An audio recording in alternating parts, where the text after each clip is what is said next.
If your Tesla Cybertruck is dropping its CarPlay connection, you are likely dealing with a software handshake issue rather than a hardware failure.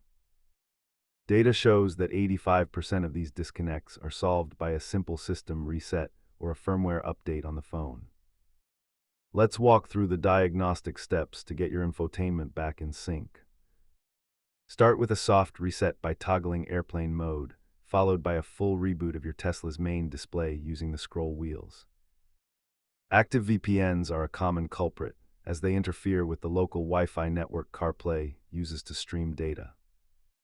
If your iPhone is overheating on the wireless charger, it may drop the connection to protect the battery. While CarPlay offers familiarity, the native Tesla interface will always be more stable for vehicle-specific functions.